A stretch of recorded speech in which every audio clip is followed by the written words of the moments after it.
How are ya? Welcome back to Classic Hits Gaming, your home of the three greatest decades of gaming, the 80s, the 90s, and the noughties. This is my final session of Crazy Taxi. Sit back, relax, but as always, and more importantly, enjoy the live stream. So yeah, this is going to be my final live stream of Crazy Taxi. I feel like I have done this game justice. I've squeezed every little juice out of it. An absolutely fantastic fun game, arcade game. You can't beat the fun of an arcade game. You really can't. So, you know, I feel like we've had enough fun. I've had enough fun with Crazy Taxi, and thank you, all of you lovely, lovely people, for taking the time out of your busy schedules to watch my Crazy Taxi live streams, and of course for your overall support of Classic Hits Gaming. Thank you very, very much. So, as for what is next on Classic Hits Gaming, who knows? Because guess what?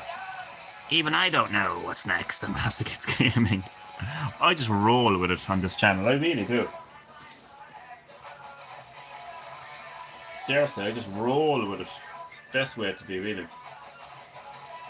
So yeah, as for what is next on Classic Hits Gaming, after this final session of Crazy Taxi, stay tuned. Just gonna take a sip of my milk.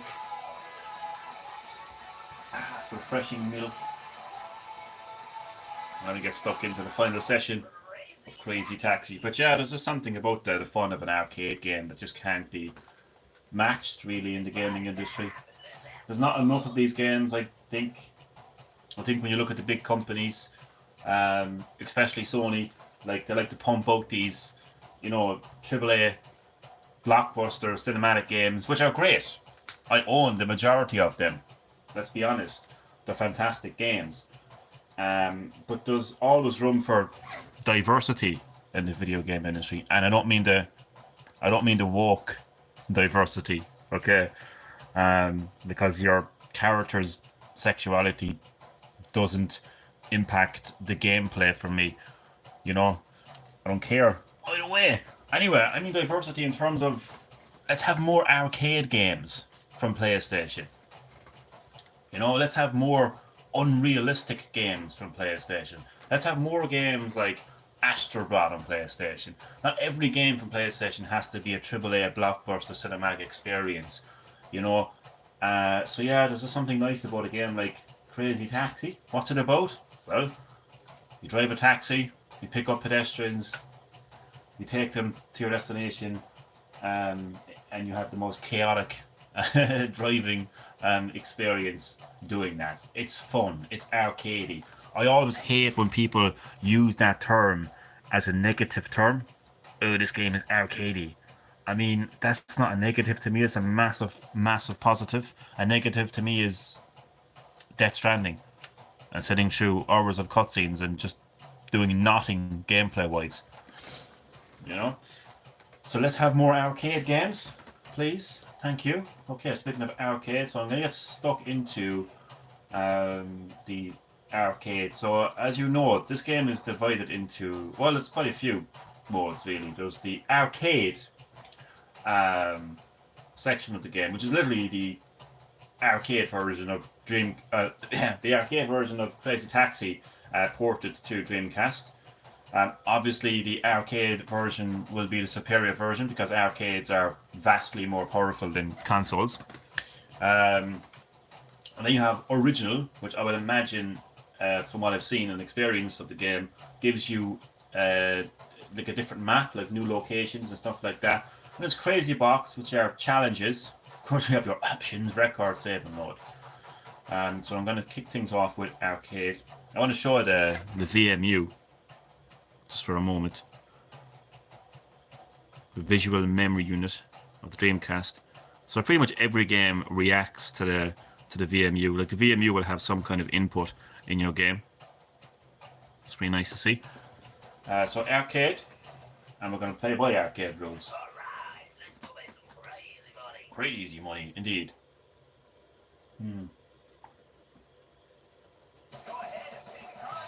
But you know what though? I think it's kind of sad that in a lot of gamers' minds, fun seems to be a bad thing for some gamers, or at least to have a kind of very strange, in my personal opinion, strange preference when it comes to fun. I mean, how anyone would find Death Stranding fun is beyond me. You know, it really is.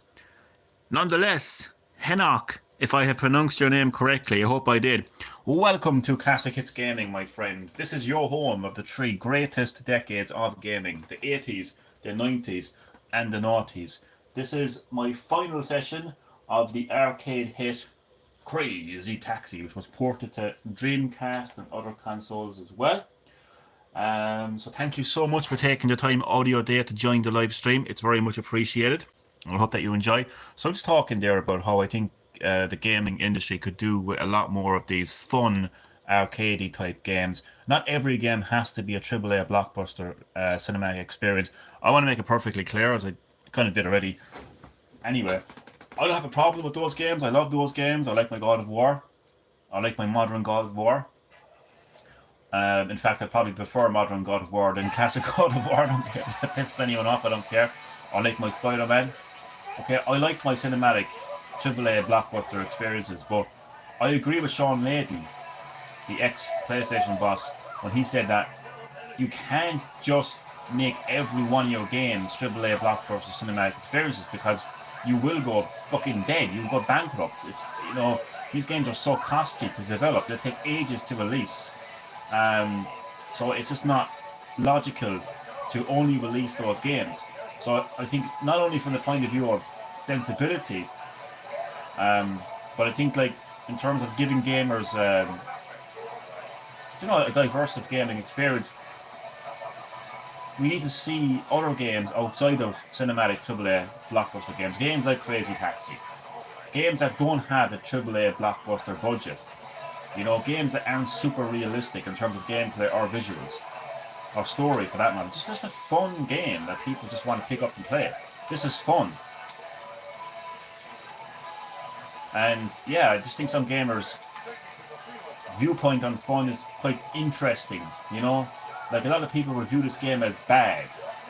You know, they wouldn't consider this fun. But put them in a game like Death Stranding where you sit through hours of cutscenes and carry a fucking Deliveroo fucking bag on your back for fucking hours and stumbling around doing nothing.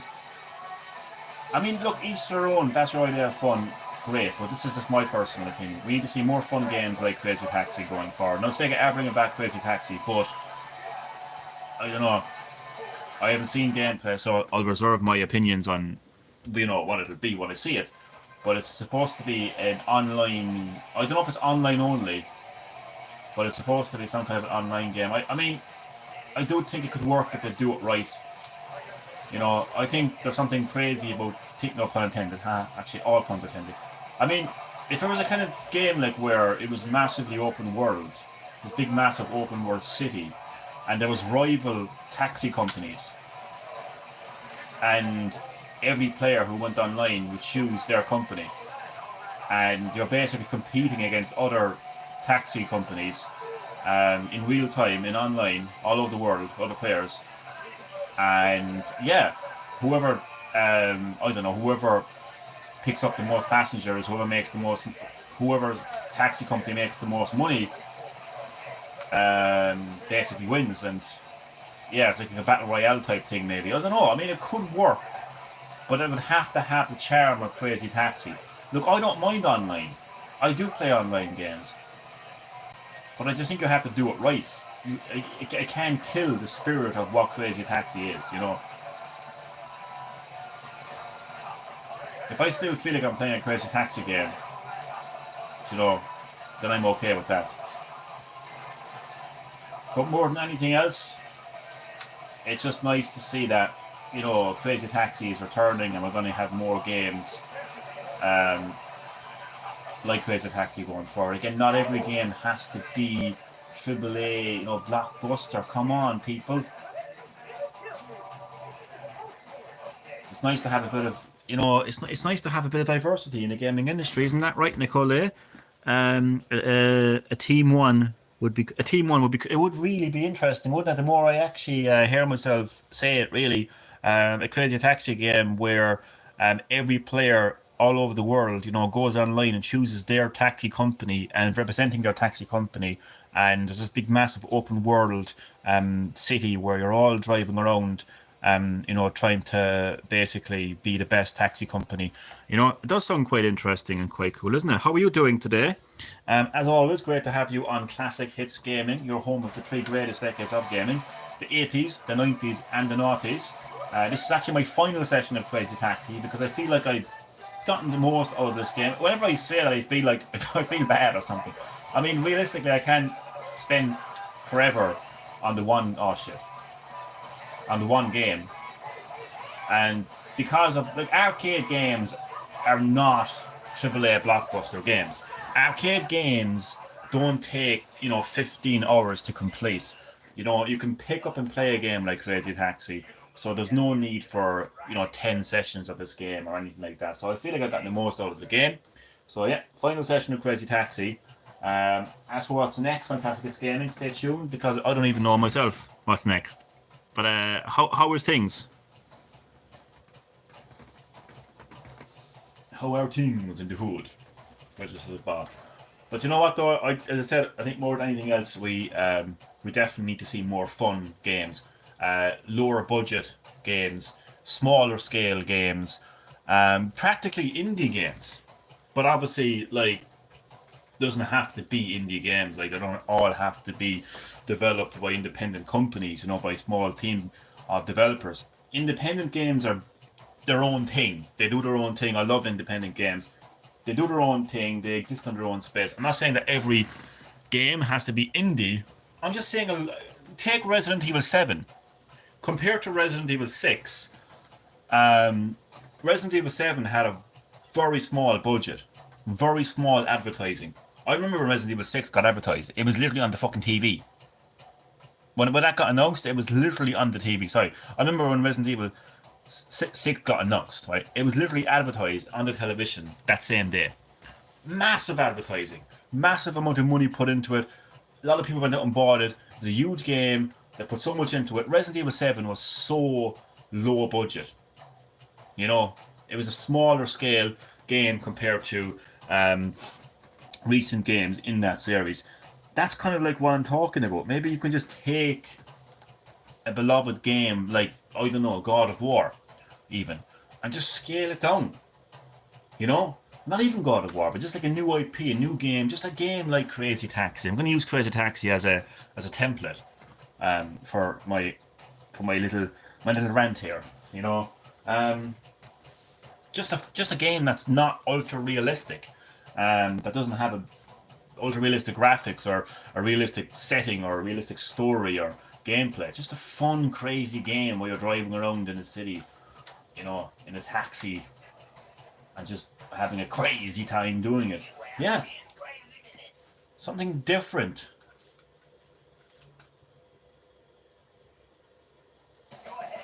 A game can look fantastic and play fantastic without it having ultra realistic graphics. I mean, you can do different things with graphics. Graphics can achieve... You can get so much out of graphics. There's different graphical styles. That's what we gamers have to realize and remember when it comes to video games. Not every video game has to look like Uncharted, for it to be a good game. You can take a game like Tears of the Kingdom on Nintendo Switch, which, as you know, Switch's hardware is inferior compared to even PlayStation 4 or Xbox One, let alone PS5 and Xbox, Series. But you can do so much with graphics. You can create different graphical styles. So even yes, it might be a toned down game. It mightn't be a AAA blockbuster game, but you can still make the game look good. Isn't that right, Cabot-Kisser? Let's do a remake of a game that no one wants or asks for. Until Dawn. Horizon 0 done. Holy shit, man. I mean, did anyone even ask for a Dead Rising 2? Um, Ultra Deluxe or whatever the hell they called it. Hilarious. You're so right, man. I mean, who asks for some of these remasters? Who really wants these remasters? I'll tell you who wants those remasters, the developers, because they just don't have the resources, money, or time to give you a new entry in that series. Because guess what? Video game development has hit the roof in terms of budget, in terms of how long it takes for games to release. We are living in a second great video game crash, so it's easier for them and lazier for them to just give us remasters that we as gamers don't want. But I'll tell you one thing though, I think the world could do not so much. Well, we're not getting a remake of Crazy Taxi, which is good. We're getting a new entry in Crazy Taxi. But yeah, we definitely need new games. We definitely need new ideas, new genres. When this game came out, it was new. It was different. People had never seen or played a game like this. When's the last time? This is a good question.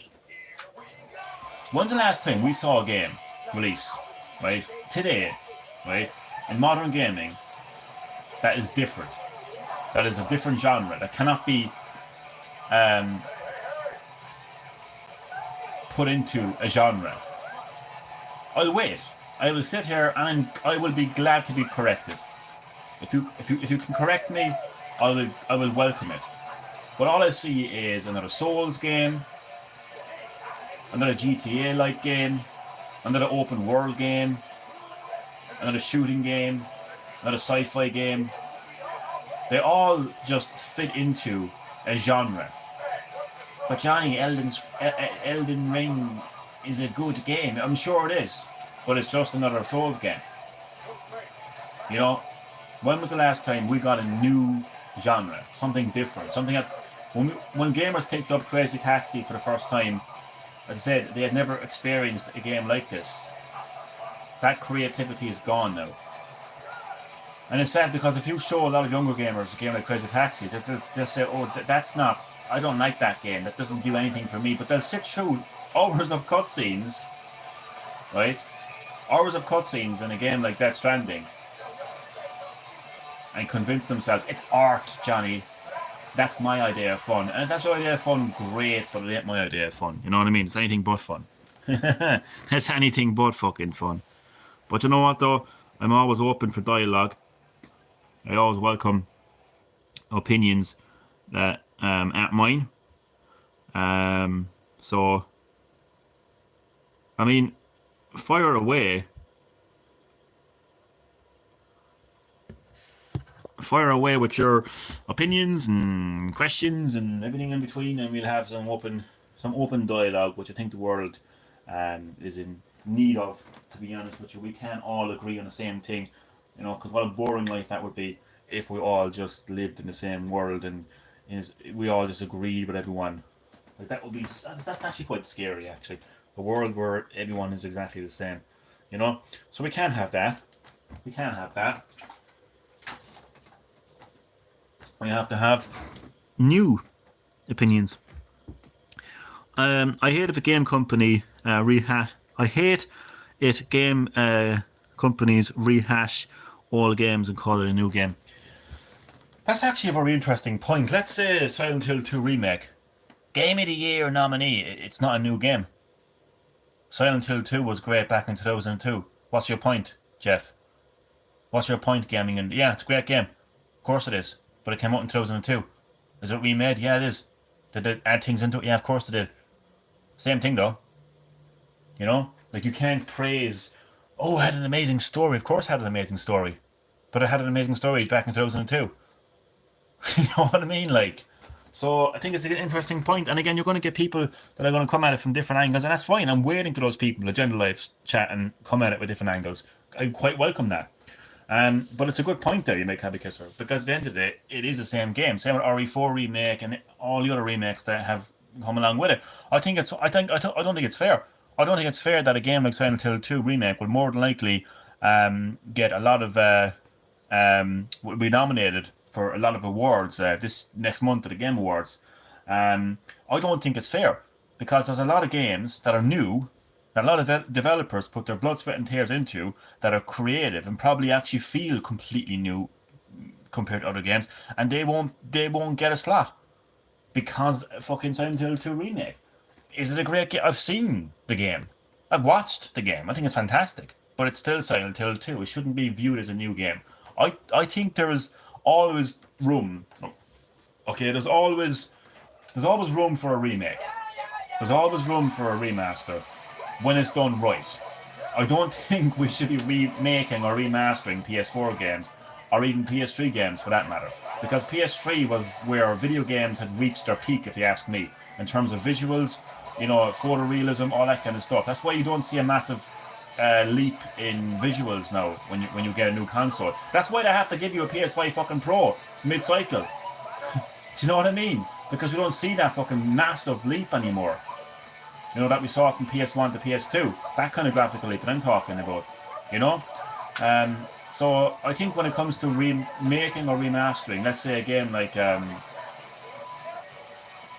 PS1 game, for example, I think there's always room to remake a PS1 game or a PS2 game, but not until Dawn or Horizon Zero Dawn. 2 dawns there. Double Dawn. I'm looking at my games, and the only one is not in a basic category is Pokemon Snap. Pokemon Snap was something different as well. That was different. I'm not sure if there's any other game out there like that where you were basically going around and just taking photos of characters in games. Yeah, that was different.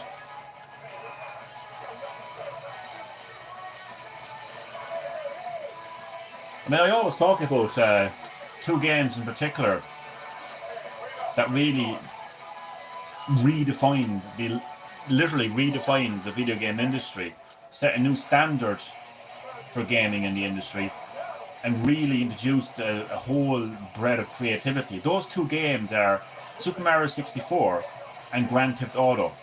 And I'm talking about the actual first GTA game on PS1.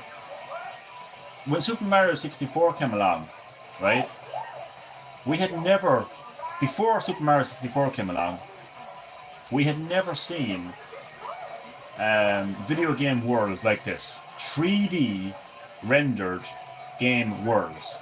Fully and truly 3D rendered worlds. Not 2.5 Doom 3D, but actual 3D, right? For the first time, you could move around in that 3D world, like fully 3-dimensional movement, and characters that were fully rendered in 3D. We had never seen that before Super Mario 64 came along. It literally redefined gaming. From that point onwards, every game followed Super Mario 64. Every game was 3D. Video game worlds were rendered in 3D. You moved around in 3D. Nintendo did that. Grand Theft Auto on PlayStation 1 gave us a bit like what we're doing right now in a way, where here we are driving around in the city. No, it's not open world like Grand Theft Auto was, but when GTA came out, you could drive around and explore an actual city in a sandbox type experience, and that hadn't been done before. So those are 2 games that gave us creativity and redefined the gaming industry. What was the last game that released? I guess there's only one person watching now, but anyone watching right now, if you disagree with me, let me know in the live chat. I would welcome it. I would welcome dialogue. But then you could just say it's a rail shooter with a camera. Yeah, you could.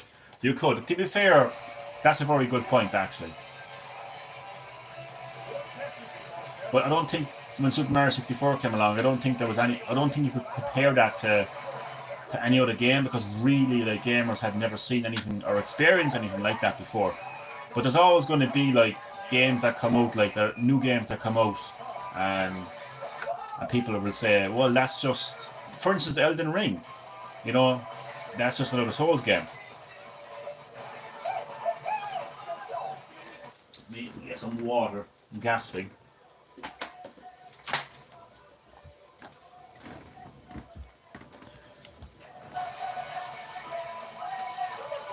No, like when GTA 3 came on in PS2, it basically took... Do you know what, actually? GTA 3 is an interesting one, because it literally takes those two games, Super Mario 64 and the original GTA, and just learns from those two games, learns from what those games did for the industry, and gave us a fully like open world like 3D game, the likes of which we've never experienced before. And I mean that game GTA 3 really set the standard for modern gaming. I mean, look at every game that we play now. It's pretty much like all in the fucking. Oh my god, I need to improve my tactical skills here. Yeah, GTA 3 became a template. You know, it's funny that people talk about RE4. RE4 set the standard, Johnny. Not really. Because Leon S. Kennedy wouldn't be rendered in 3D if it hadn't been for Super Mario 64. He wouldn't be moving around the village in 3D if it hadn't been for Super Mario 64. So, no. But yeah, all those games I mentioned, all those consoles I mentioned, all those generations I mentioned, like, was the last time that we really saw creativity in video games. There's a massive lack in creativity in video games now, and it's just sad, really. I'm interested in the game that Nintendo is playtesting. Oh yeah, I got data. I got the what you call it? I got data mined. Yeah, got data mined. Surprise, Nintendo. What are you doing? Like, what are you doing, Nintendo? Seriously, I mean, oh my god, Nintendo are strange. So strange. I mean, they made this playtest available to, what was it, like 10,000 random people. So anyone, like little kids that can't even spell Nintendo, you know, like, oh, I can play this Nintendo 6 and 9 playtest. And then like millions of other like actual gamers who are actually good at giving critical constructive criticism and feedback and understand gaming. All those people are locked out because less than 10,000 Fortnite kids are playing this fucking Nintendo Switch online playtest because they just made it available to anyone. And then they turn around to him and say, no, little Johnny. You have to understand now, you can't tell anyone about this now. Do you hear me? It's our little secret. But, like, so anyway, before, it went live today, apparently. Or was it tomorrow? I'm not quite sure. I think it's either today or tomorrow that it goes live. But even before it went live, right, once people could download the app, because you know yourself, you get the app first, then it goes live. So the app got data mined, and yeah, it's out there. There's an official description of what it is. It appears to be some kind of massively multiplayer online game from Nintendo, where all the players around the world have to work together and fucking do something anyway. I couldn't quite make out what it was, but so gameplay will get leaked tomorrow. But why are they so surprised? Well, they didn't come out and say we're surprised, but like they shouldn't be surprised. They really shouldn't be. Which is why I think the whole thing is orchestrated. It's just a publicity stunt, basically. Like, Nintendo wanted this to get leaked. You know, they wanted people to talk about this. But you know what, though? On the eve of, like, the Nintendo Switch successor, which will be revealed when it's fucking ready. You know what I mean? By the way, I think it's actually... It's interesting that Nintendo are, like, looking to... Jesus Christ. That Nintendo are looking to release this like massively multiplayer online game. That's not something you fucking normally hear from Nintendo. A massively multiplayer online game. And the fact that they're testing this, the fact they want people to play this, again, I still think it's stupid the way they actually did it. It should have really been limited to people who understand gaming, who are good at giving constructive criticism, not just random people. That could be anyone. A bunch of PlayStation haters or PlayStation fanboys. Do you know what I mean? A bunch of fucking PC heads. Do you know, get access to like Nintendo's. I mean, come on, it's ridiculous. But anyway, yeah. So they're obviously taking this serious. Like, they obviously have this game in development. That's a massively multiplayer online game. Nintendo's not known for its like online. Really, it has online, some pretty fun online games that work reasonably well, but they're not like known for their online, so they're definitely not make massively multiplayer online games. But so I think going forward, like with their next console, it's quite interesting.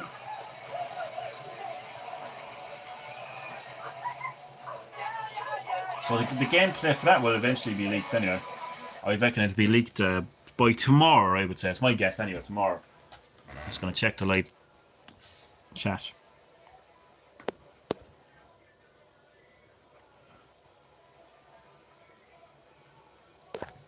People have compared it, when the data mined it, they've compared it with Minecraft. Which is interesting. Nintendo's Minecraft.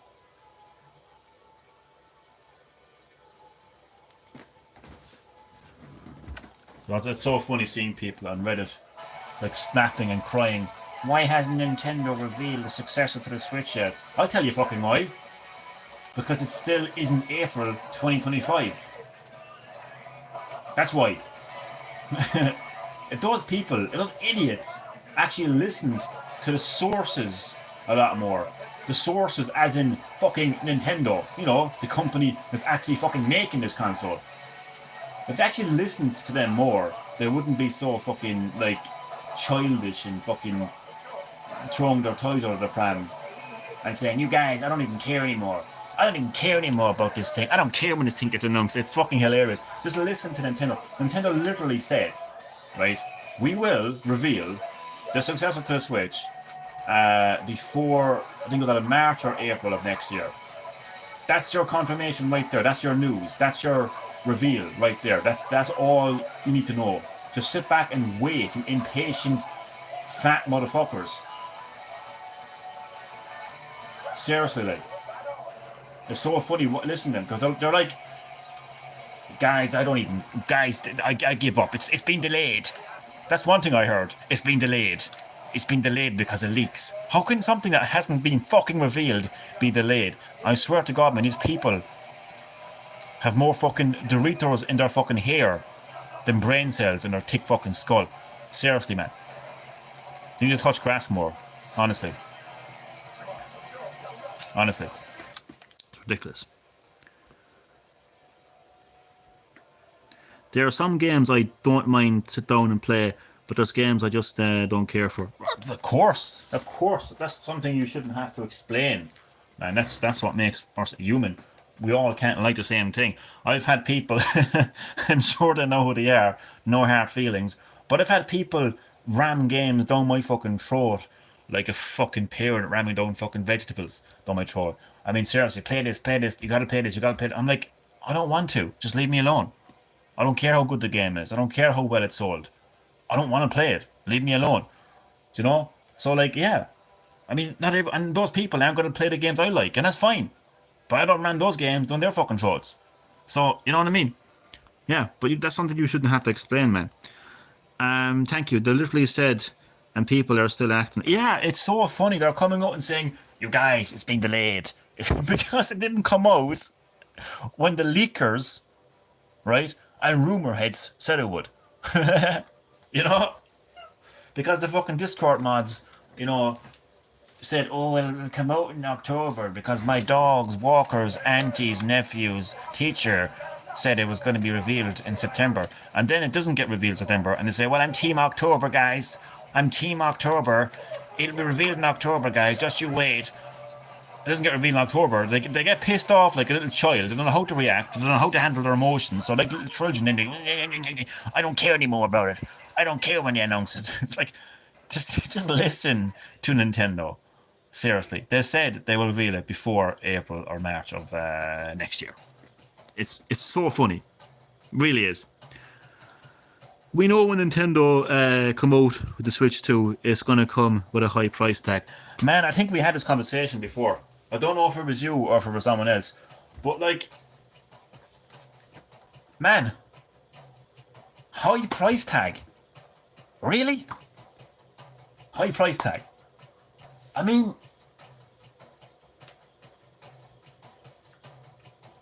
like, I know which console, I know which hardware I'm going to buy. And it's not going to be a PS5 Pro.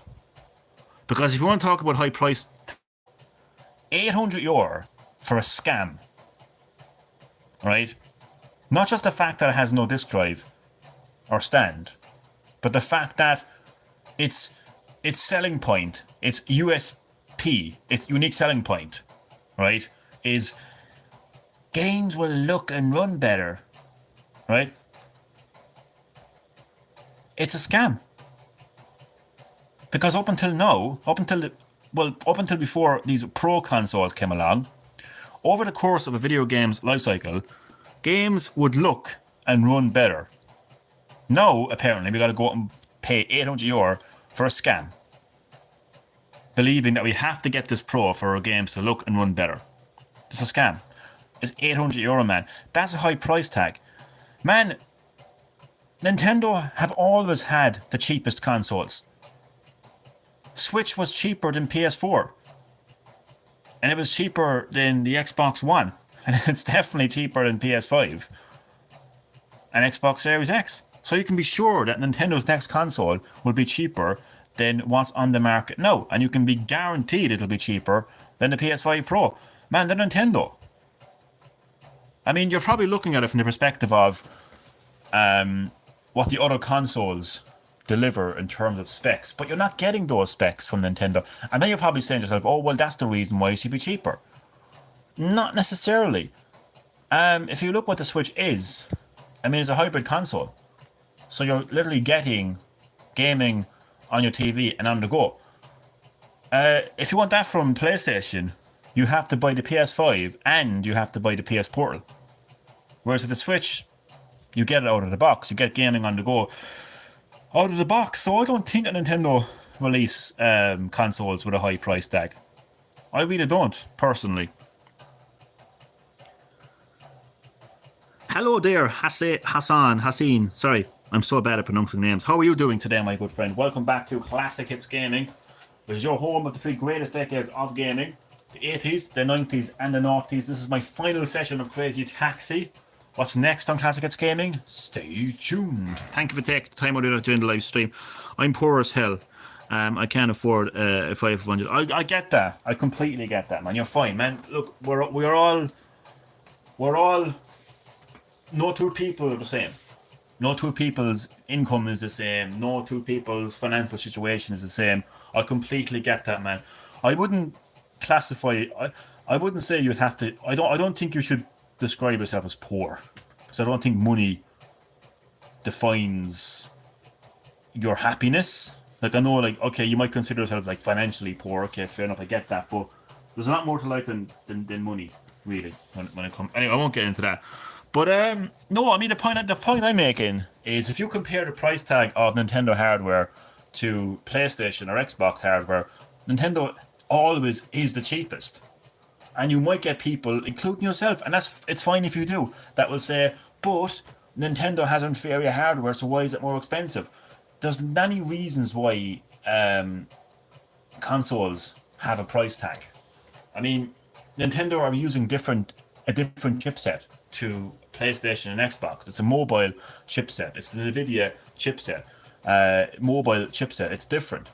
So, like, whatever they were using in that console. And obviously, again, the fact that you're getting a hybrid console, I mean, you're before the Switch, right?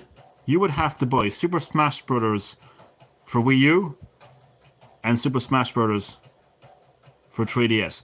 Now, you describe yourself as poor, which I don't like using because it makes me feel bad. Now, you can imagine how difficult it would have been for you, Kabakisser, to buy a Wii U console, a 3DS handheld, Super Smash Bros. For Wii U and Super Smash Bros. For 3DS, just to play Super Smash Bros. On the TV and on the go. Now all you have to do is buy a Switch and buy Super Smash Bros. Ultimate. And you have Super Smash Bros. On your TV and on the go. So, like, I think the Switch price tag is very justified. And I think the successor, even though I don't know how much it is yet, I think that'll be justified as well, because of the experience that you're actually getting. I'm so poor that the repo guys has took the pot I was pissing in. Man, so look, man, you know, at least you can laugh about it, you know what I mean? My man, you've got your sense of humour. That's for sure. There's a lot of people, man, with more money in their bank account than a sense of humor. You know, so sense of humor, man, is everything in life, man. You know what I mean? You know, people think that, man, money isn't everything. It's important. We would literally dive into it, but I know that make my next sentence kind of fucking irrelevant, but it isn't actually everything. A lot of people look at Hollywood. Look no further than Hollywood. Look at the entertainment industry. You've got Hollywood actors, right? Musicians, right? You name it, like famous, like, you know, the rich and famous, right? The rich and famous, right? And a lot of them are found dead in their apartment, overdosed, because they have depression. So there you go, people. Money does not buy you happiness. It buys you a distraction from your unhappiness. But eventually, you know, you're going to run out of distractions. And your mental health is going to, you know, creep up on you. No matter how many times you go to the bank and, you know, yeah, make a deposit. So there you go. Money is not everything. Let's go to the crazy box. Crazy zigzag, what's this? Oh, this is the one where you have to not drown your passengers. The grannies. The touchy-feely grannies that will kiss you.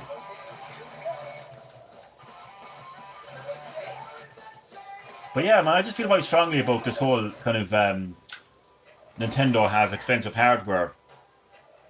Because you ain't the first person that mentioned this. And I get I get it, like I get the fact that, like, you know, your financial situation isn't the best, right? But what about, like, how do you feel about PlayStation hardware? I would imagine you feel the same because of the financial situation you're in. But, like, what do you think about those consoles? Because they're far more expensive than Switch. What do you think about PC? PCs. Very expensive pieces of hardware.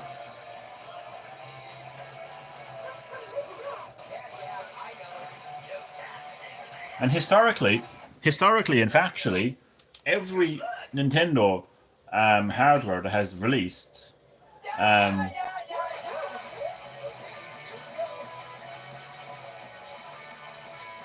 in my time has been cheaper than PlayStation and Xbox. So I just strongly disagree that, like, Nintendo is going to have, like, a high price tag. I mean, I can understand where you're coming from. Like, it would be ideal for you, like, if Nintendo, like, released a hardware that was like $20. Do you know what I mean? But unfortunately, like, realistically, that's not going to happen. But yeah, I don't know, man. I just look around me and I see mobile phones that are like over £1,000, and I see an €800 scam called the PS5 Pro. Apple watches, you know, €100 alarm clocks, you know. So, like, I mean, I'm happy enough to pay. I'm happy enough to pay around or slightly over €400 for a Switch successor. Considering again that you're getting gaming, you're getting a hybrid gaming console. Again, when you take into consideration what things were like before the Switch, because when you had to buy the Wii U and 3DS and the Wii U version and 3DS version of Smash Bros. Separately, that would cost you a lot of money. And then obviously, like, those two games acted independently, so it wasn't universal hardware. So meaning that if you played, like, you had to have a different save file for each console. Like, there were two independent games. Whereas with the Switch, it's the one game. It's the one system. It's the one experience. So I think that does play a massive part in terms of, like, the value of that console. So I'm going to defend the price tag of Nintendo hardware until I die. And I don't care if someone calls me a Nintendo fanboy. You can go out there and you can cream your pants as you pre-order your PS5 Pro, and you can have some fun. You know what I mean? But I'm going to have my viewpoint. And that's the bottom line. Because I said so. The PCs cost way more than the PS5. It certainly does, man. So I mean, I don't know. I just don't think it's fair that some people seem to kind of like focus in on Nintendo of all companies, like who literally fucking release the cheapest consoles, and say, "Oh, it's too expensive." But then, like the following morning, they're in a queue online to pre-order a PS5 fucking Pro, or they're sleeping outside a fucking Ticketmaster to go see fucking some fucking pop singer. You know, they're spending fucking, €500 for a ticket. Do you know?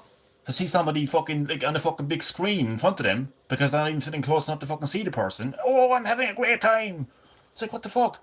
And then they're fucking getting an Apple fucking watch that costs a fucking grand, or a mobile phone that costs a grand. But God love us, Nintendo's releasing fucking high price systems. It's like, what the hell, like? Where's the balance, like? It's hilarious. I don't know. The good side about the computers, at least you can upgrade, but it costs money to upgrade them, man. Do you know what I mean? You don't just like click your fingers. You don't just do like fucking. You don't do Harry Potter. You don't do a Harry Potter, right? What fucking what? This is the closest thing to a fucking what I have. You don't do Harry Potter and go upgrade Amandosu and your fucking PC upgrades. No, it's more like fucking hand over my fucking money, my fucking cash, and I'm fucking broke to upgrade my PC. You know what I mean? Upgrades cost money, whether it's on PC or whether it's on PS5 Pro. Do you know? Do much with the Xbox. Unfortunately, the problem with PC is you just don't get. Okay, there's Steam exists, and PlayStation are bringing a lot of their games to PC, including Spider-Man 2. I don't know why people are getting so angry with Insomniac about Spider-Man not having story DLC. So what? The game is there. Not every game has to have story DLC. The story is there. I'm not quite sure if they promised story DLC or not. If they did, that's a problem.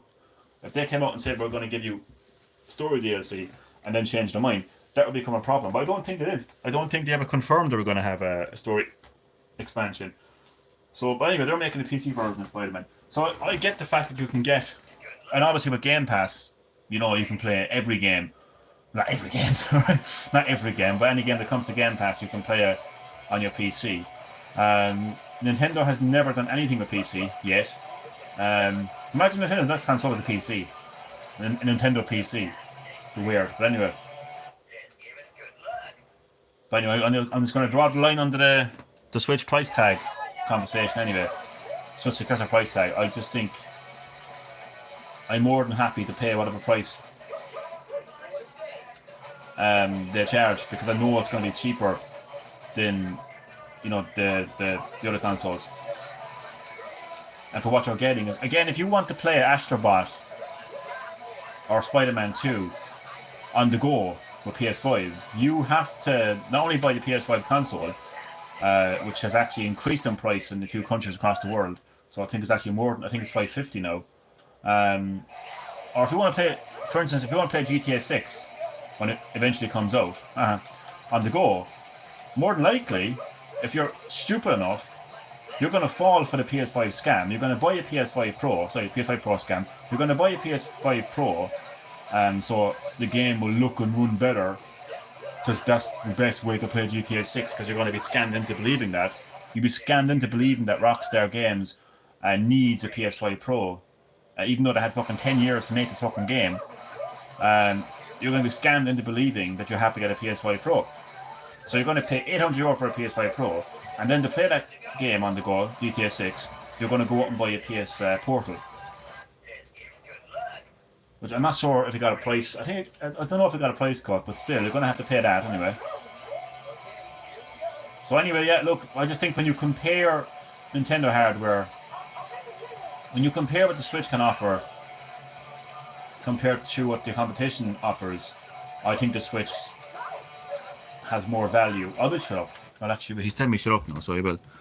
The older the computer gets, the cheaper. Yeah, but the problem about the older the computer gets, no matter how you upgrade it, those computers have to be compatible with those upgrades. So I can't pull up my Windows 98 PC. I can't pull up my 90s computer, with the big bulky monitor and the fucking Twin Towers fucking tower, right? Sorry, terrible joke.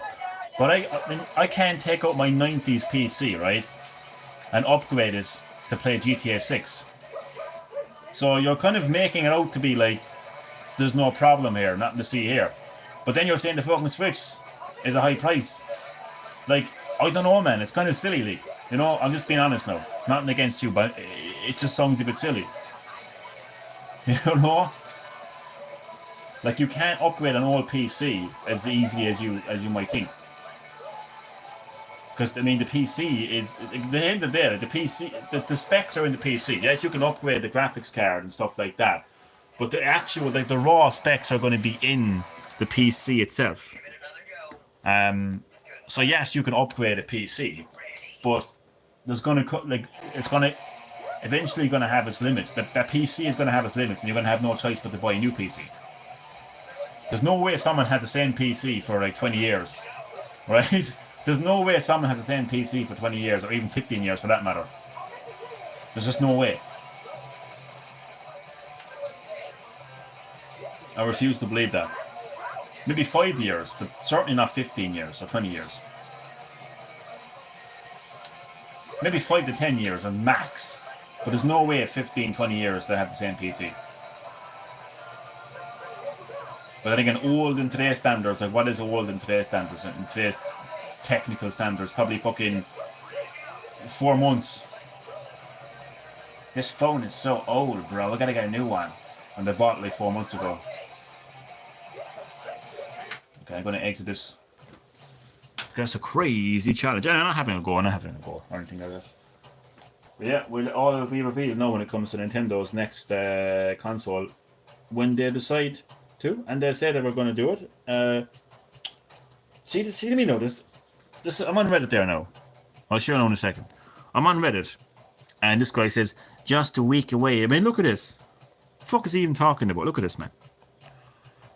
I'm beginning to think that some of these fucking people are just like kids. Like primary school kids. Just a week away, Switch 2 just a week away. Like, what the fuck are they talking about? Just a week until admission to the asylum. My fault. Look at that. If it's not tomorrow, mod, then I'm gonna call Ganondorf and force him to kiss you. Yeah, definitely. Little kids. Just wait until Nintendo announce the goddamn fucking console. Jesus Christ, man. People are so impatient. They're so impatient, like. So I'm gonna go back to arcade and do 5 minutes. I do have 5 crazy minutes and I got an hour and a half left on the live stream, which is surprising. The stream is actually going quite nice. Even with my ranting. Even with my ranting, it's going quite nice. So some fun.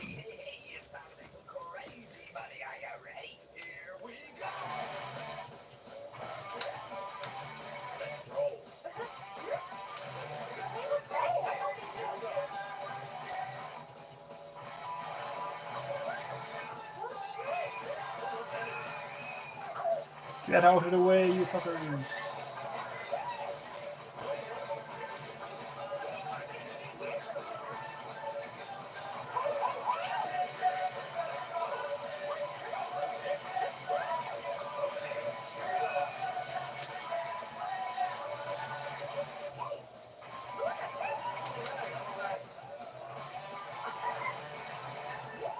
Sakurai from Smash Brothers. He's confirmed he's actually working on a new project as well. And of course everyone's going to assume it's Smash Brothers. It's gotta be Smash Brothers. I reckon it's a brand new game. A brand new IP.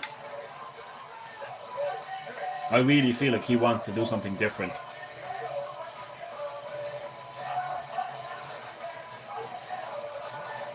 Like he's becoming like Hideo Kojima, like, you know, he's just going to be known as the Smash guy, you know. But I think he wants to branch out into other genres and try different things, you know. So it'd be interesting to see what that is. I mean, it could be Smash Brothers. I mean, he could be the next Kojima, because he used to do the same thing. Like, I used to listen to Kojima back in the PS2 days, and he, like, in magazines, like, and he was like, right, I'm done with Metal Gear Solid now. You know, Metal Gear Solid is finished. and we get like Metal Gear Solid 2, and we get Metal Gear Solid 3, and when the PS3 has been announced, like, you know, we see Metal Gear Solid 4, you know, and he goes on to make Metal Gear Solid 5. So yeah.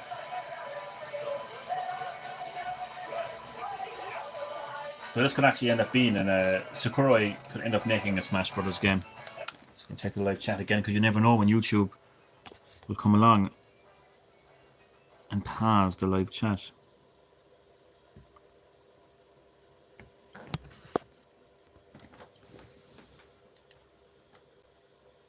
I'd say there was people that are even expecting the end of that video, because he said there would be a surprise at the end of his last YouTube video. Sakurai, however his name is pronounced, the Smash Bros guy.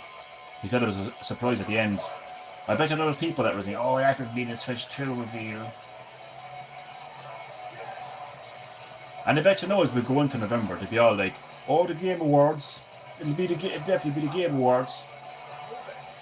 It will definitely not be the Game Awards. Nintendo is not going to have Jeff Keighley working on the reveal of their console. Well, I mean, in all due respects to the man, like, I don't mean that in like I just don't. Like, Nintendo will want to reveal the console themselves, because everything at the Game Awards, like, it's the fucking Jeff Keighley show, like. It's the fucking Jeff Keighley show, man. He's the Vince McMahon of the gaming industry. Like, everything has to go through him. He has to be the ones making the trailers. Like, Nintendo's not going to have Jeff Keighley doing the trailer, like. Like, a lot of people think that it's actually like the company will stand on stage and announce their game, and they'll think like, oh, the company did that. No, it's the company, like, it was Jeff Keighley that more or less called all the shots, like. So Nintendo's not going to reveal their next hardware at the Game Awards. I can guarantee you that.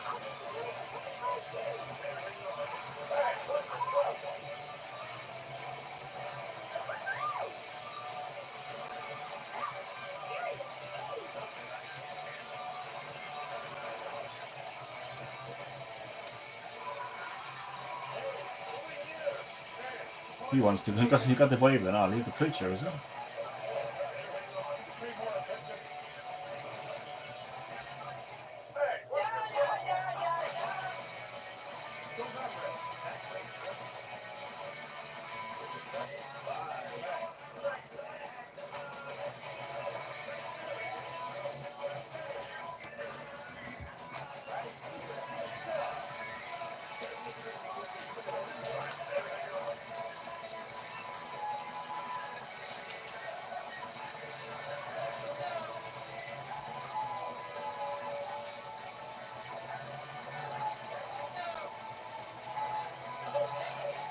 No, it's crazy to think that when this console released in 1998, its competition was the PS1 and the N64. And the N64 was actually more powerful than the PS1, because it had a superior GPU.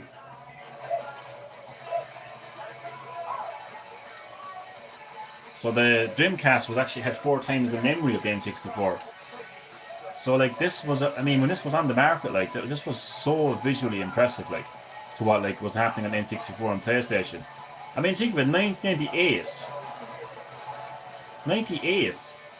So, like, that would have been around the time when, like, GTA 2 had come out.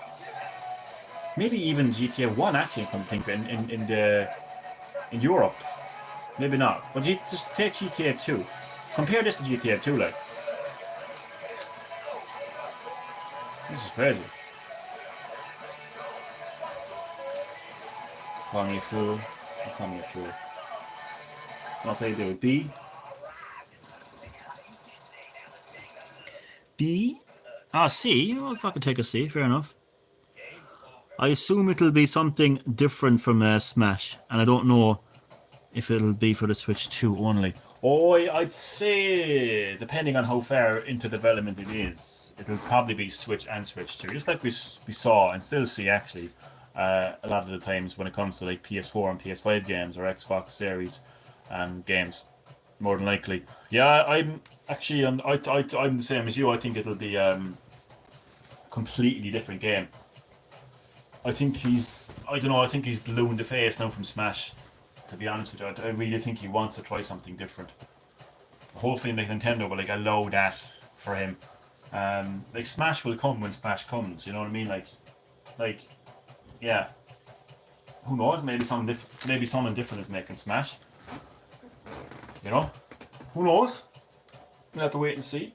But I definitely do think it'll be something completely different. I would like if Nintendo announced something there, like a game. They don't really have a huge presence at the Game Awards. I mean, they have been at the Game Awards, and they do announce games at the Game Awards, but not as much as Sony or Microsoft or third parties. I don't know, but like, the Game Awards is more of like an Americanized. It's an American event, you know. Obviously, like Nintendo is Japanese, so whatever Nintendo want to do, like it has to come from their HQ. So, like their HQs in Japan. So, like PlayStation has become more of an American brand. Strangely enough, even though Sony is a Japanese company, the actual PlayStation brand has definitely become more Americanized. I mean, if you look at the people that are running the company, you know, I can't remember the last president of PlayStation, the head of PlayStation, that actually wasn't American. Do you know? I think Sean Layden was actually English. I can't remember. I don't know. I forget now. Or am I thinking of? Is it actually the other round? Was it actually Jim Ryan that was actually British? I'm not quite sure. But no, I can't see Nintendo having a big massive presence at the Game Awards, and they're definitely not going to work with Jeff Keighley to announce their console. Nintendo will want their own space, their own time to reveal the successor to the Switch, a bit like the original Switch, for that matter. But who knows? We'll have to wait and see. How are you, Sprite Fighter 2D Dreamcast on SCART or VGA CRT looks way better than the PS2, even though the PS2 was a little stronger than the Dreamcast. Yeah, the PS2 was stronger. I don't exactly know how stronger, but it would have been stronger because it would have come out like the Sega Dreamcast came out in 1988, and the PS2. And again, these are initial release dates now, so like the Japanese were like initially like when they first came out. So the PS2 initially released in March of 2000. And the Dreamcast initially came out in 1998. So, in fairness, like, you know, they had a 2-year advantage. So yes, the PS2 is better tech-wise than the PS2. But you're right. I mean, Dreamcast looks amazing. These games look absolutely amazing for a console that came out in 1998. And this game, I think, came out a year later. CRAAAAAZY Taxi. It came out in 1999. So pretty early days, like. And looks amazing. It really does. Game Awards are useless there. I mean, it's just a wannabe E3. You know, let's face it. And nothing is ever going to fucking replace E3. Where games like Metal Gear Solid, Grand Theft Auto, you know, consoles like were revealed. Like it's E3's dead. We don't need E3 because we have up to date gaming news and announcements because of social media, because of things like Nintendo Directs and State of Plays and stuff like that, showcases, all those kind of things. We don't need E3. It's a dead concept. You know, it doesn't need to be there. So that's why it's kind of funny, like when you have like Jeff Keighley coming out and saying, "Oh, we're gonna hype this up."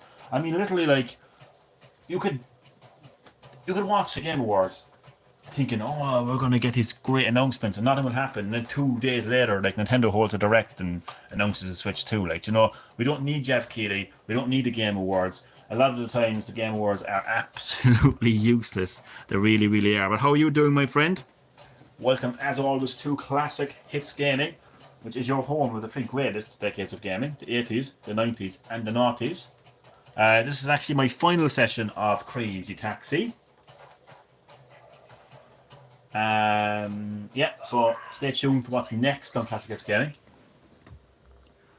American gaming is just there to enforce the DEI Sweet Baby Inc. nonsense. Yeah, it's hard to disagree with that, man, to be honest with you. Because you don't really see it that much in Japan. You don't really see it that much in Japanese games. You really don't. We won't have some fun.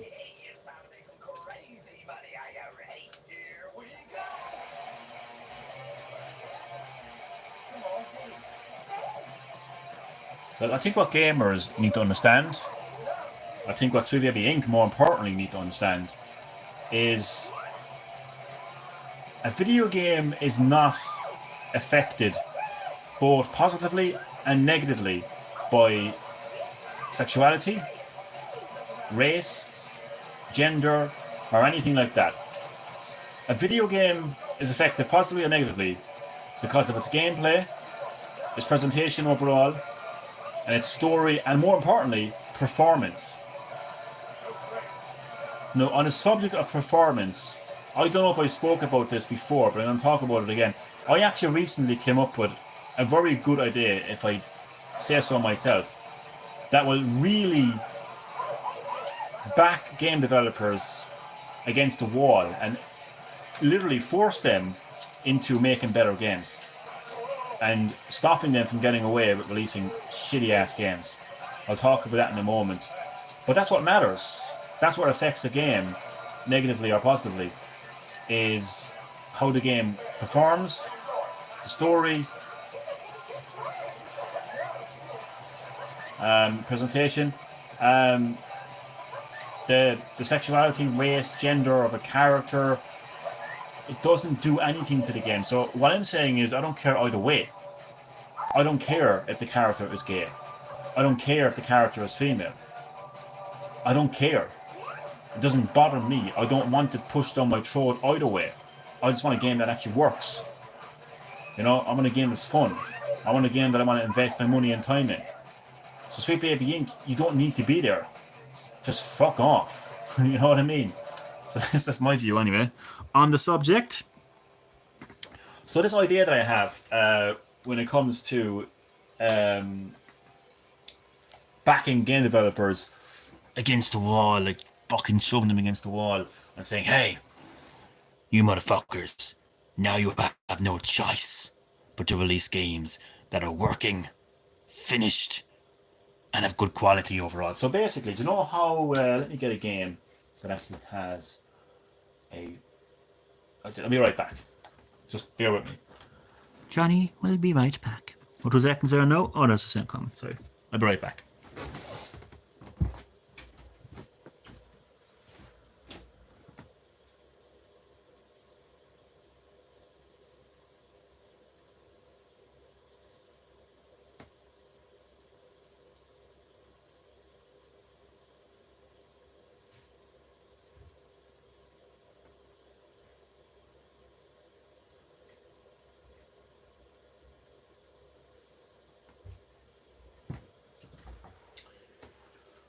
Okay.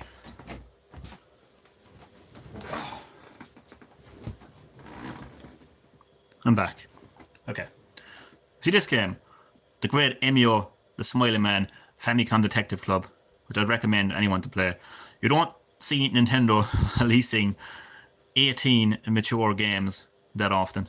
A murder mystery, horror game. Anyway, what I want to talk about is this logo here that is on every focus, that is on every game. Okay, it is the PEGI age rating system. Every game by law has to be rated, okay, either G, PG, 12, 16s or 18, based off its content. So this has got an 18 rating because of violence. Even though there's a lot more fucking like graphic themes in it as well, in like suicide and stuff as well. But anyway, look, every single game, right, has to be rated.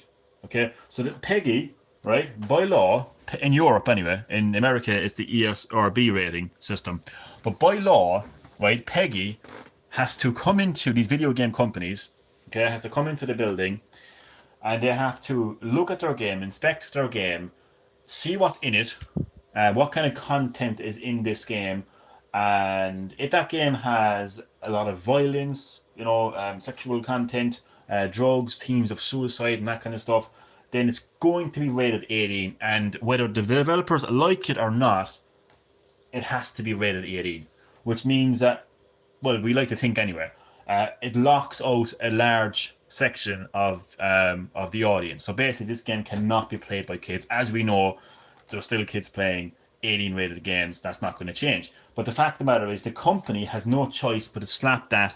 This company has no choice but to have that logo put on their game. Okay, saying this is for 18s only. No. Does it work? Probably not. In terms of keeping kids away from 18 rated games, it doesn't. But I think something that actually will work. Okay, and I think something similar to an age rating system needs to be incorporated in the video game industry to ensure that gamers are getting games that actually work, okay, that are of quality, that are finished. Basically, you're getting a game that's of quality. So the idea is, right, that there will be a governing body, right, a bit like the PEGI board or the ESRB board, that's basically like a government body, right, or whoever it is, whatever it is. I would say a governing body because it would have to be reinforced by law.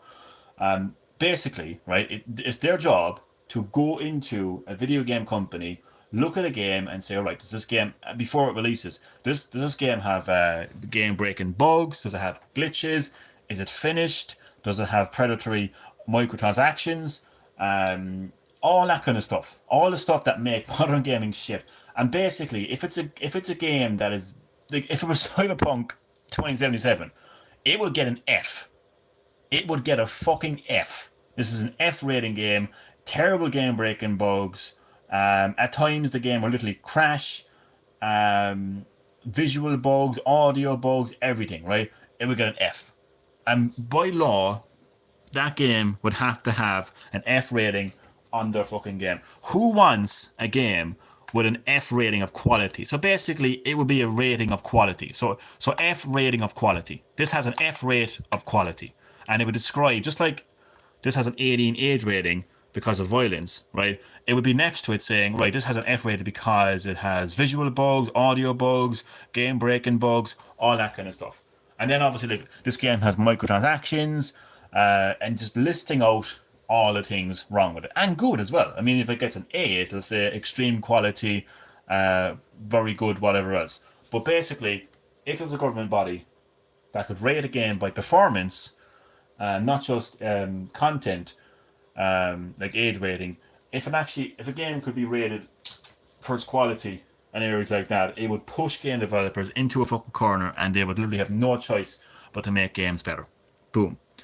That game came out of nowhere more than the 11. I did actually think of it, right? Within the last 6 months, less than 6 months, Nintendo gave us a murder mystery horror game, right?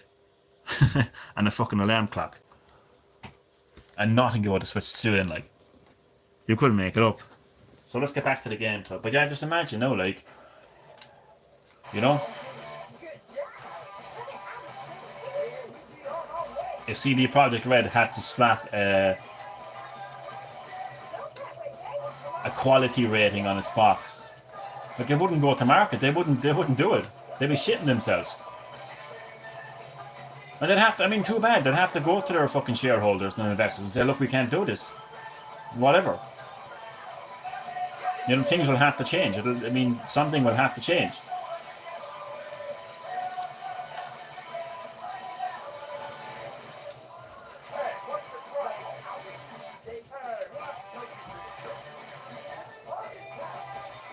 I think it would be so interesting. I think it would be very, very different.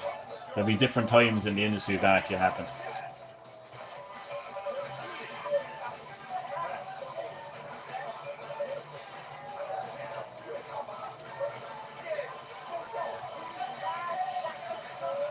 And even things like a game not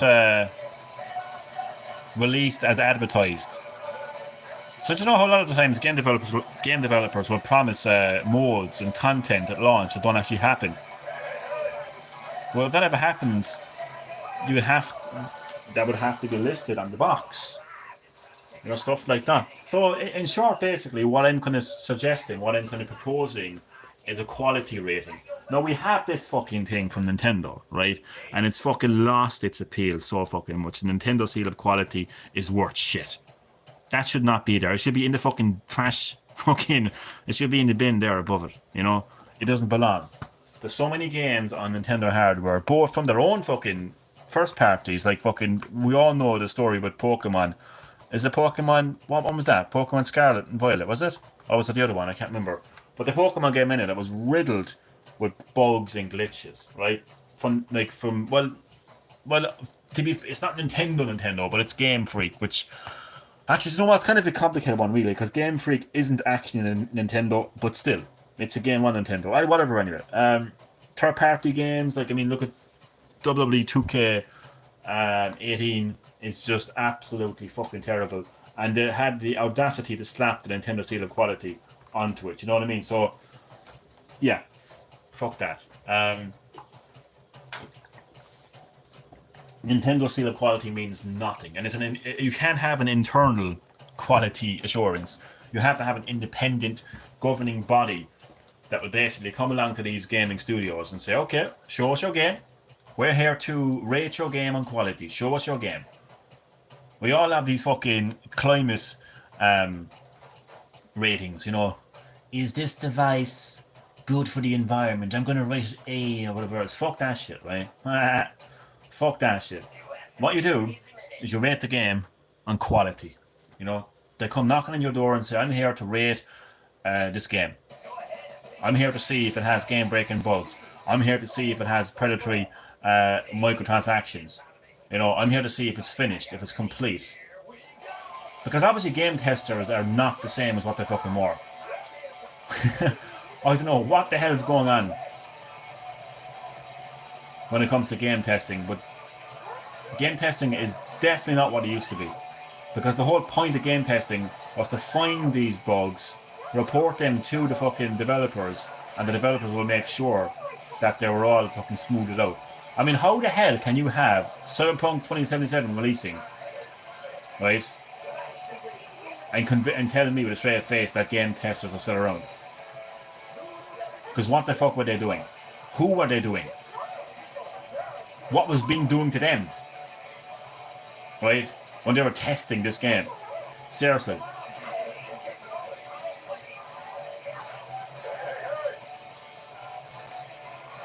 Because there's no fucking way in hell that Cyberpunk was tested. Or at least the feedback taken on board. Anyway, that's for sure. That's why that's only for their own games. I know, yeah. I don't actually know if it is or isn't. But the seal of quality. Oh no, sorry, that's for third party games. Sorry, that's for third party games. So it's literally WWE. I don't know if you're aware of WWE 2K18 on the Switch, but it's a heap of shit, and it is literally like that. Literally has the Nintendo seal of quality slapped onto it, which is absolutely hilarious because the game is so broken, and it still is. I mean, I haven't played it in fucking years, literally, like, but I would imagine they still haven't properly fixed that game. But I mean, who wants to play that? Because it's an annual game, so who wants to play WWE 2K18 in 2024, like?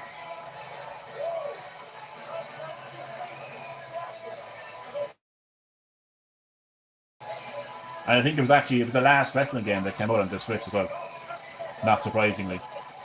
Because how do you get consumer trust back after releasing that, you know what I mean? But I think it would be good for everyone. More importantly, it's good for gamers, because gamers get actually good quality games. And at least they'll be able to see what's a good game, what isn't a good game. And then the developers will have no choice but to basically ensure, no matter what the fuck their shareholders want, no matter what their investors want, they will have no choice but to ensure that they're releasing quality content. Because the thing is, it isn't the investors that are making these games. It's the developers, it's the programmers, it's the purple-haired fucking motherfuckers that are like, I want to make games. you know, that are like fucking making these games, right? These nerdy fucking coders and programmers, right? Who think they fucking are so fucking intelligent and smart and end up these fucking games where the characters look like Stretch fucking Armstrong. You know? So it isn't the investors that are the problem here, with deadlines or whatever. It's the people that are making these games the way they are.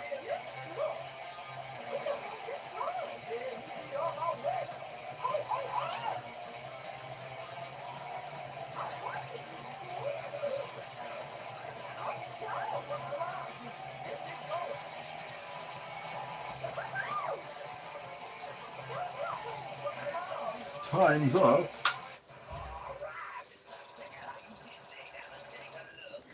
But yeah, the Nintendo seal of quality is actually on third-party games as well. This is actually quite a lot earlier than I actually thought it was.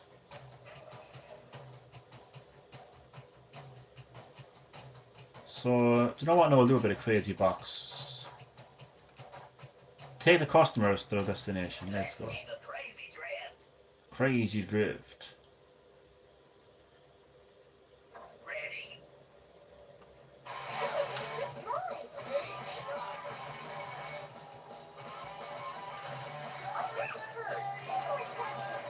Well then, okay, this is...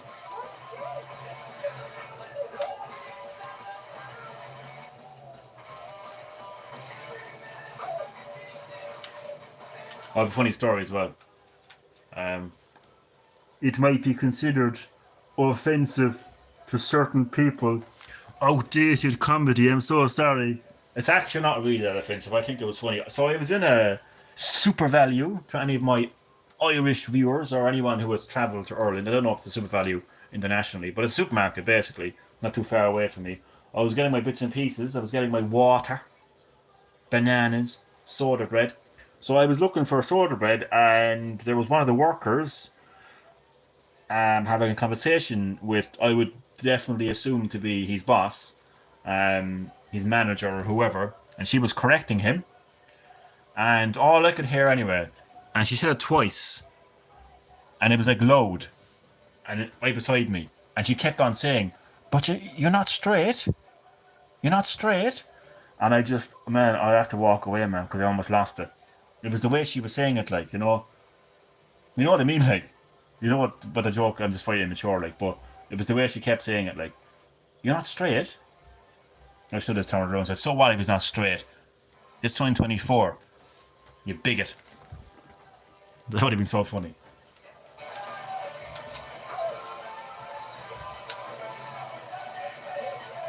Okay, this one is very hard. Did I actually forget the passenger? Because I don't even remember her being there. I'm trying to fucking drive.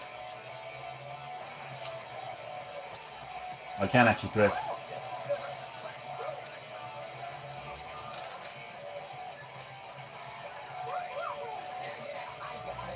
So no, it was actually much better with the arcade version than the console version. Because the arcade version had the...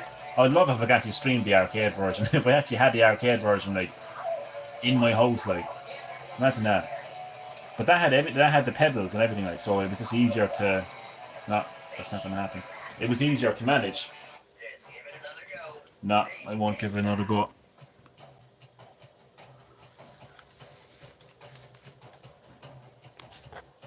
But I spent so much time actually playing this game in the arcade. It's always nice to stream like an arcade game. Obviously, like I can't play on the arcade as I mentioned. It's a pity. It'd be so fucking crazy and cool.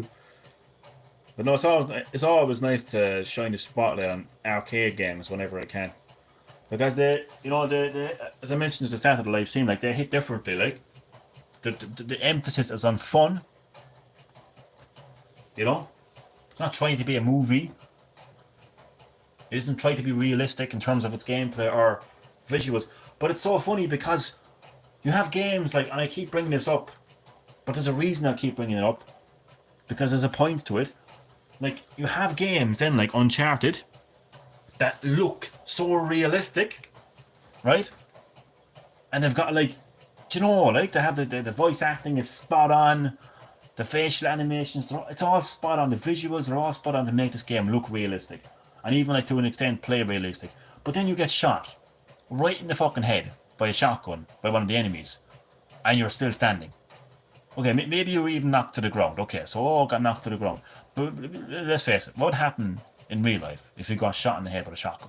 You wouldn't have a head, and you wouldn't have a life. You're certainly not going to get back up and lean against a fucking wall for a few seconds and magically heal. Like, where's the realism in that? So it's funny that this pursuit of realism, but then they have no choice but to take a step back and realise it's a video game. So that's why they have mechanics like leaning against a wall to heal. Or even better, like, you play a game like Silent Hill 2. No, Silent Hill is anything but real, to be fair. Like, but again, like, you know, people will talk about the visuals of the remake. Oh, he looks so real. James Sunderland looks so real. Oh, he looks so real. And then, like, you know, he's fucking being fucking, you know, he's being fucking grabbed and hit by fucking enemies left, right, and centre. And he takes out a fucking, what is it, a vitamin supplement. And he's okay again. You know, it's, come on, it's a video game. It isn't supposed to be real. So I think there's no reason why we can't have more games like Crazy Taxi that are unrealistic in terms of its visuals and in terms of its gameplay. You know, arcadey games, basically. I don't think people should be looking at these games and saying, oh, you know, these are arcadey, and looking at it in terms of a bad thing, because it's not a bad thing. Arcade games are fun, and fun is not bad. And some things fun is bad. I don't know, man. I think people need to get a life, like.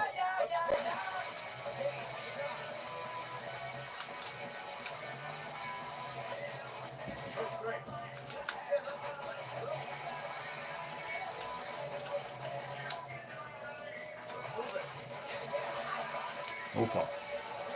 No! He drowned. Let's give it good luck. Ready? Come on, let's move.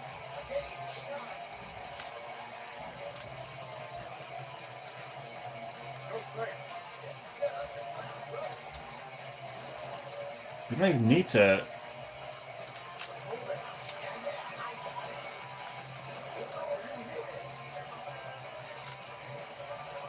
Oh fuck. Gone. Into the water we go again. Let's give it a good luck. Ready? So I'd say the successor to the Switch will be announced exactly the same way as the NX was announced. You know, revealed to be the Switch. If I'm not mistaken, well, I know it happened in October of 2016, but if I'm not mistaken, it happened basically over here in Ireland. It happened in the middle of the night. It was like very early morning, like 3 o'clock in the morning kind of time.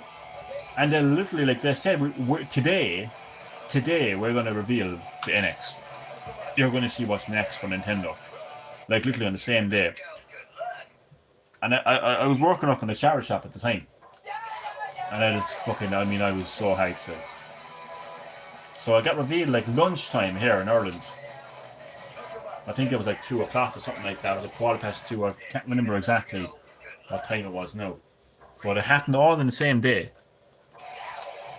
Like, it wasn't like in 2 days' time we're going to announce it, or you know, the Game Awards we're going to announce it. It was literally, oh fuck, same day. I think that's going to happen. I think they're going to do the exact same formula. Oh, and also, as well, I forgot to mention this, because when I was doing my research there on, you know, what consoles released around the time of the Dreamcast and after, let me just get this now. You know how, I remember when the Switch got its release date in March, and people were like, March? You can't release a console in March. You can't release a console in March. You release a console in March, it's going to flop. Well, if I'm not mistaken, isn't the PS2 the most successful console of all time, sales-wise, isn't it? Yeah? Well, the PS2 launched in March. So there you go. Boom. Boom. Man, after I'm back on CRT, I can't go back to modern TVs regarding retro gaming. Really? Yeah, I hear a lot of people say that. To me, it doesn't do anything. I do, whenever I'm streaming a game from my PlayStation, though, right, directly from the console. I do like to throw on the old CRT filter, but like, I mean, like, I think this game looks great as it is.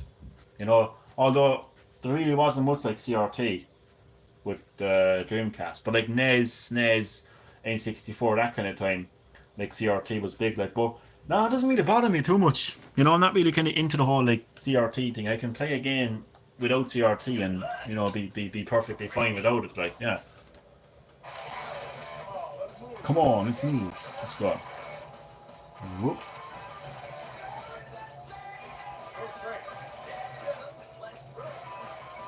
Yeah, shut up and let's roll. Oh, oh, that was lucky.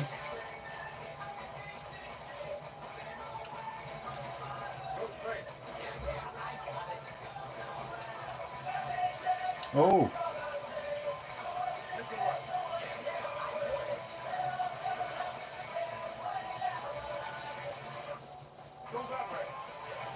come on, come on, come on. Oh, bollocks. I was right there. The car might now stop, but all you had to do was jump out. I'll get that done the next time. Let's go.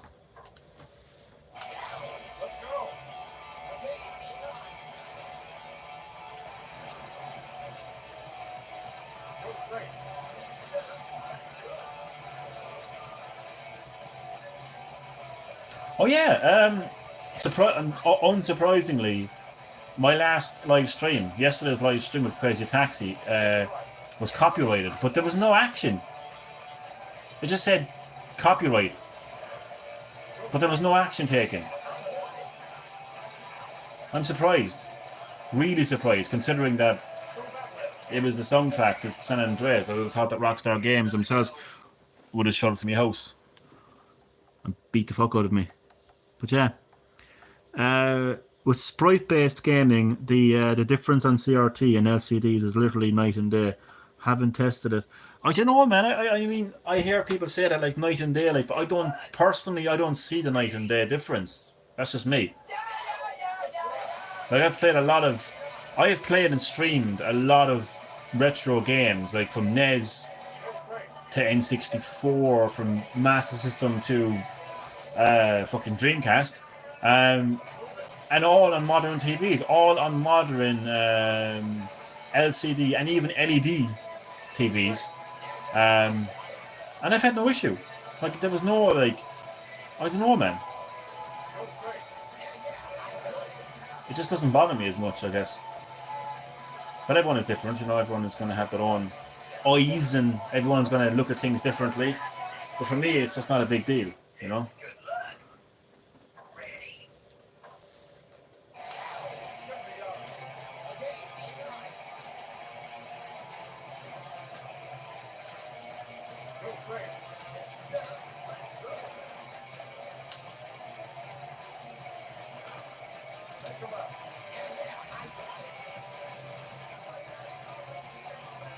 So, you know, this game came out today, people would get offended by him saying go straight. Is he implying that I need to go straight? I said it again.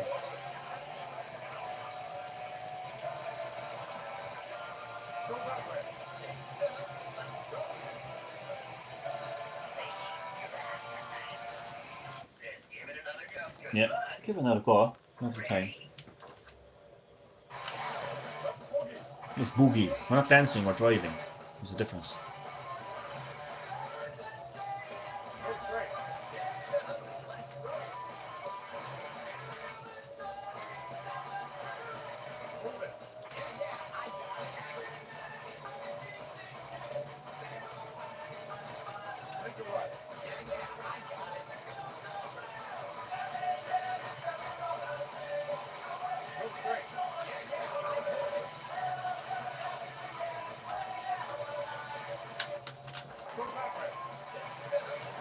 Ah, fuck it.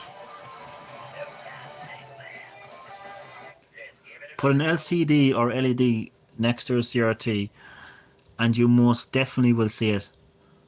If it bothers you or not in a different topic, but you will definitely see the quality difference. I'm not disagreeing with you in terms of seeing the difference. But it's kind of to me, man. I'll be honest with you now. I'll give you an example, and you're probably gonna say what to me here now. But I'm not joking with you. Um, I have a Switch, or I have a PlayStation Portal, right? And there's a tip to get better quality on your PS Portal when you're playing it on the go. Okay, and that's to change the resolution of your PS5 from 4K to 1080p. So I do that a lot. So I'll go onto the PS5 settings and I'll change the resolution to 1080p, and I'll be out and about with my PlayStation Portal and I'm playing it away. And then I come back and I'll completely forget to change the resolution to 4K, to back to 4K. And I'm playing like whatever game on PS5, Mortal Kombat 1 or whatever game it is. I don't even notice that it's in 1080p. And that's just me. Like, I'm not saying that's the same for you or anyone else, but that's just me. Maybe I'm blind. Maybe there's something wrong with my eyesight. I don't know. But I don't even see the difference. Like, obviously, if I changed it back to 1080 to 4K, I might, obviously, because I know I'm changing it to 4K, I'm going to say, okay, that looks different. But the fact of the matter is, I don't necessarily care that I'm playing it in 1080p. So I don't kind of like notice a massive like difference. So that's just me. That's just my eyes. Do you know what I mean? But again, like your eyes are not my eyes, you know. So yeah, that's just me. Good luck. Ready.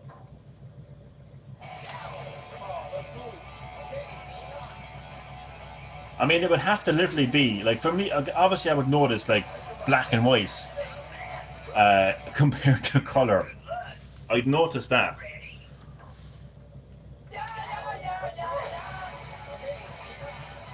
Like I think when I'm actually playing, like right now, I'm playing this game. I'm not looking at it, so I don't really like.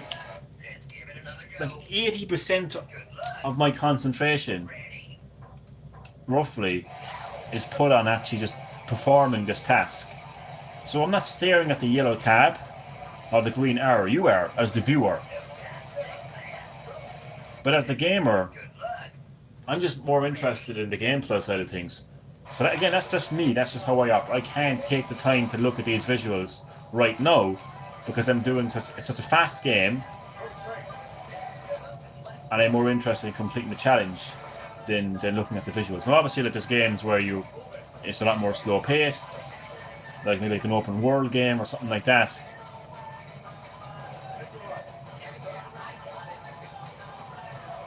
But I don't know, man. I need to go to Specsavers or something. Maybe I'm blind. Maybe I'm blind. Maybe they were right the whole. And Johnny went blind because he spent too much time with his little Johnny. Who knows? It's not about resolution though. CRT is an entirely different beast. I'm just sharing the experience as a fellow retro. Oh, I know. I'm just saying that like I've played a lot of games now. I don't know. I mean, the thing I don't have a CRT TV anymore. I can't remember the last time I actually had a CRT TV. So, like, I'd have to get hold of a CRT TV and boot up a NES game or an N64 game, and I mean I'll probably get my hands on one. Like if I go into there's a place called Cash Connections, it's a second-hand shop. I mean, if I pick up a CRT TV, like an actual CRT TV, not an AV TV, but an actual CRT TV, maybe I'll see the difference and maybe I'll be like, oh my god, I've seen the way or something. Maybe fair enough, like, but yeah. LCD is fine too. I played an LCD for a while with my Dreamcast, but CRT is just stunning. Yeah, I mean, I have heard other people say the same thing as well. Like.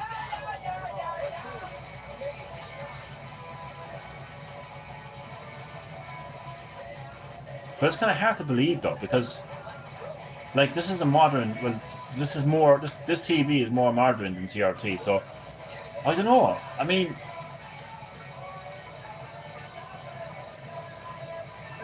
I just think logically to me, like I don't understand how that could be possible.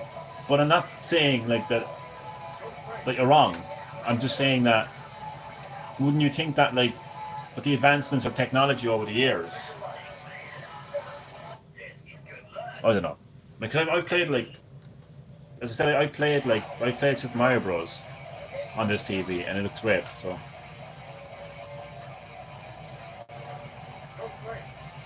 I won't go straight into a fucking wall. You pay attention. Let's give it another go. Good luck. I'm going to give this one more go.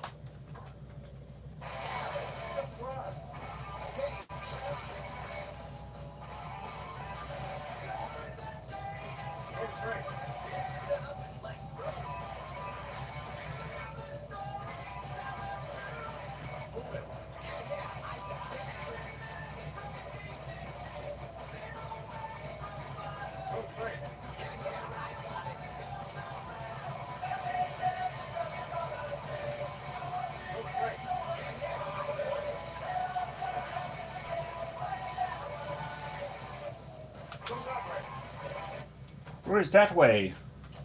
I don't know where that way is. As long as I haven't... Exactly. That's your way of telling Johnny to shut the fuck up. I'm only joking. But it's true though. It's true. As long as we're having fun playing the game, that's what matters. I've never really been too much of a kind of visuals kind of guy, like really, you know. I mean, I do look at games from time to time and say, "Wow, that looks amazing." But yeah, to me, it's all about the fun experience. But there's so many people that play their games, man, and it's like they're fucking in a trance or something. But it doesn't look like they're actually enjoying the game.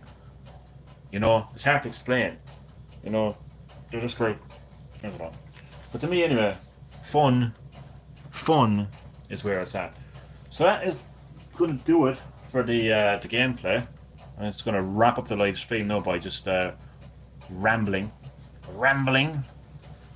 and ranting. So that was Crazy Taxi. Listen, everyone, thank you so much for taking the time out of your busy schedules. Because you all have busy schedules. It doesn't matter what you're doing in life. Everyone is busy. To some extent, you know?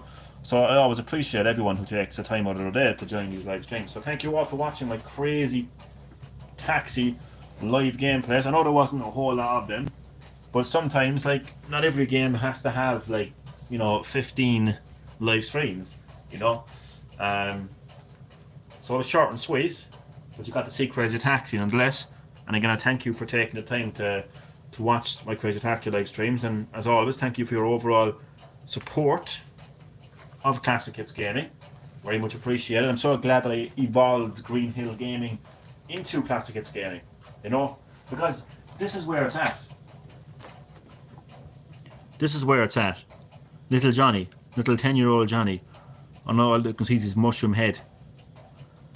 And he's 101 Dalmatian socks. Right? But look what I'm playing, man. PS1, Spur of the Dragon. That's where it's at, you know? That's where it's at for me. You know, Classic Hits Gaming. Fuck modern gaming. I had enough of streaming modern gaming. I still technically interact with modern gaming, you know? But I just decided to stream Classic Hits instead of modern hits. Well, it really isn't much modern hits, that's the truth, no. But yeah, as far as what's next on the channel, I really have no clue. I have no clue. Whatever I lay my eyes on and say, oh, that looks good, I'll stream that. This is what I'll do, I think. But yeah.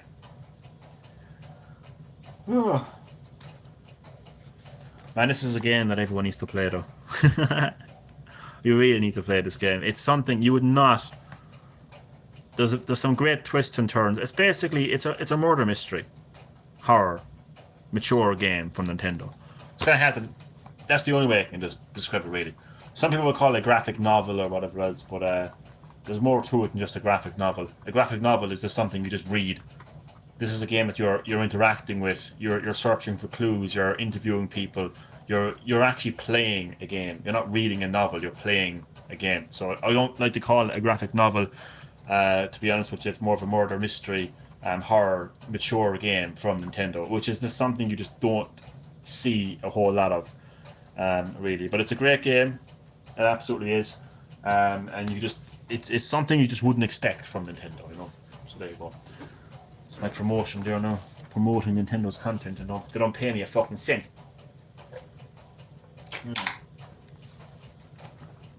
They don't pay me a cent, they don't. Oh. I always kind of like to. I'm conscious of now of you staring at me from the TV. I'm only talking. So yeah, I might start teasing what's next on Classic Hits Gaming, maybe tomorrow or something. You know, just to keep you all updated. But I haven't really decided yet. There's a few games that kind of come along. There's all different. See, the thing is for me, like there's different types of classic games for me, right? There's games like Final Fantasy VII, which is the game that kickstarted my Evolve channel, kickstarted Classic Hits Gaming. I mean, that's one of the classic games.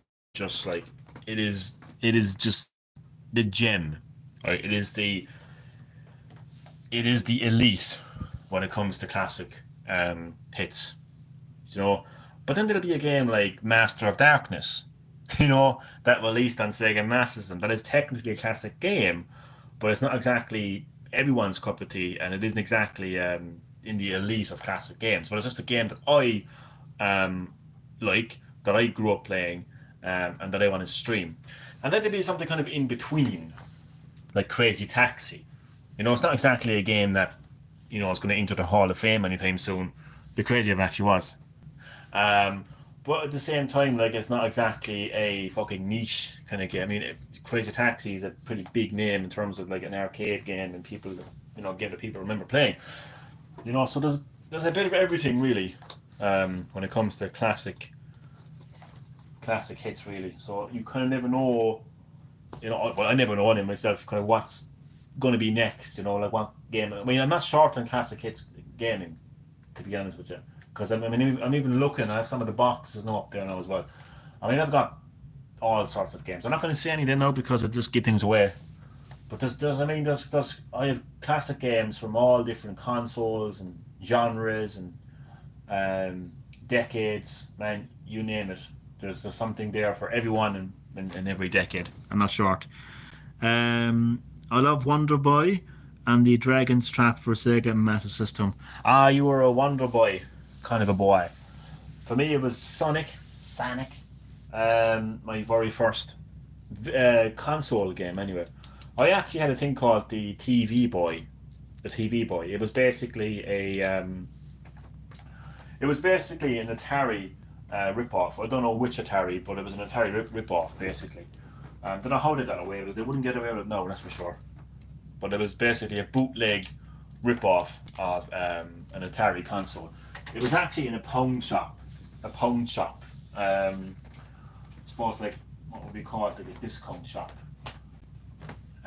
Really, in today's standards, today's world. So yeah, of all places. So that was my first kind of. Oh shit, that's not the way. Let's talk about after. That was my first time, I suppose, like interacting with a video game. Yeah, interacting with a video game. And video games, but it wasn't an actual console. It wasn't a console, but then my dad gave me the Sega Master System, which was my first video game console, and that's where it all began.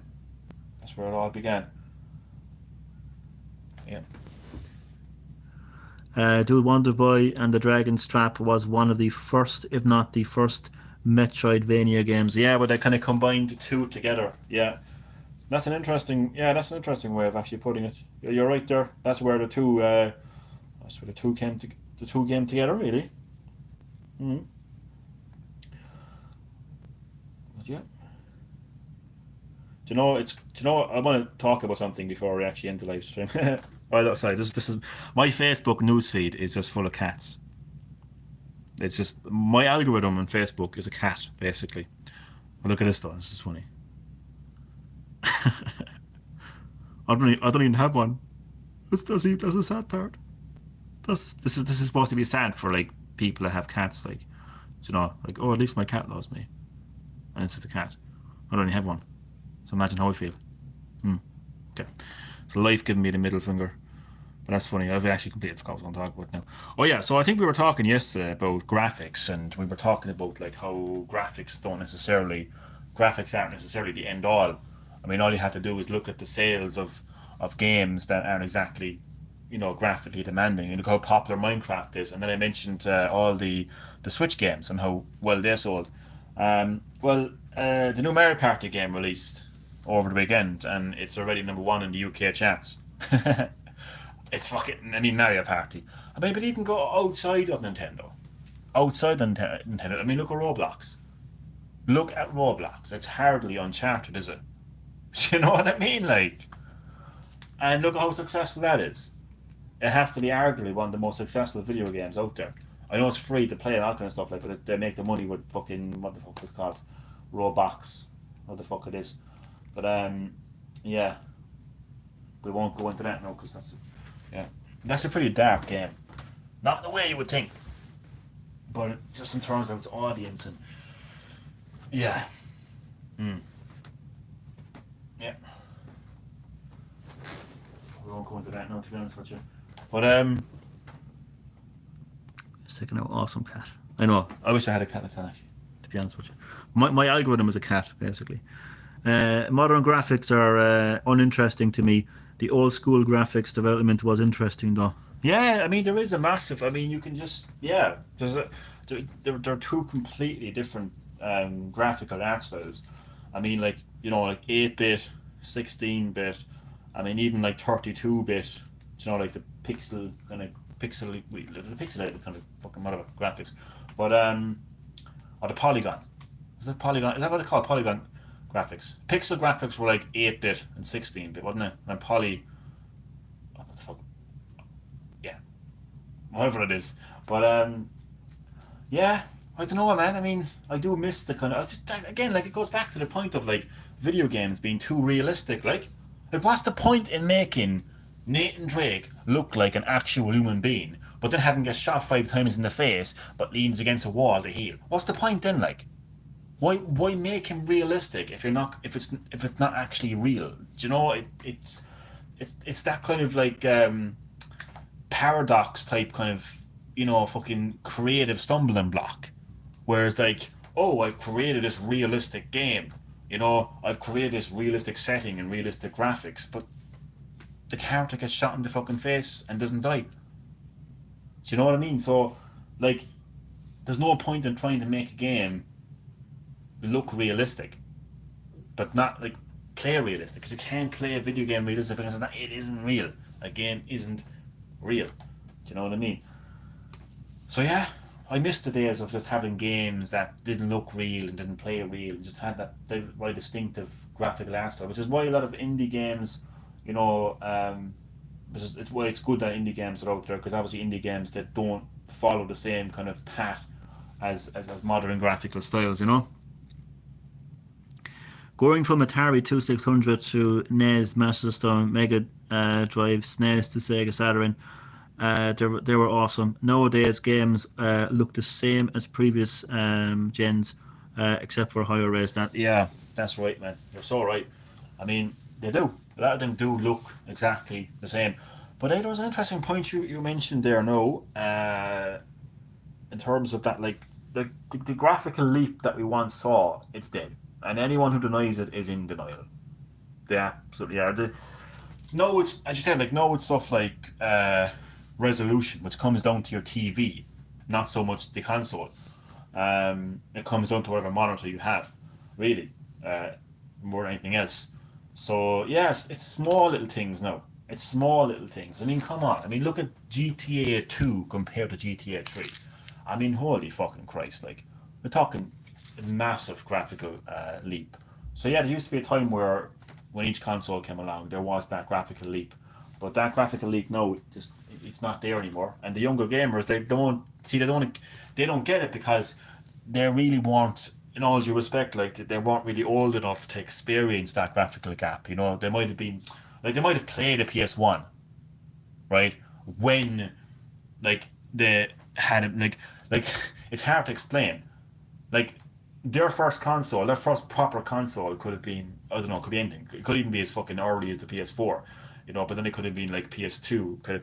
But like going back to a PS1 is one thing, and playing it. But the thing is though, they're too young to understand or experienced a true graphical leap because they just weren't there when the only thing they saw was PS1. Like if you grew up in a time where you have a PS2 and a PS3, you can see good looking games on that. You're not really going to be able to understand then a time where there was only a PS1 or there was only an N64 or only a NES or only an Atari for that matter. So yeah, the younger gamers, they just don't understand that graphical leap. So nowadays, like, they convince themselves, oh, they do look good. They do look good. There is a graphical leap, but there isn't. There isn't. And then they're going to be scammed into getting a PS5 Pro. So like, GTA 6 will look and run better on it, and it's sad to see it. Really, it really is sad to see it. I always say it, but I mean, like, we all grew up in a time like where we would buy a console, the one console, and developers would be able to basically get the most out of the hardware over time, meaning that games would eventually look and run better without getting anything added into the hardware. No upgrades or anything like that. But yeah, exactly. Art style is more important these days. Yeah.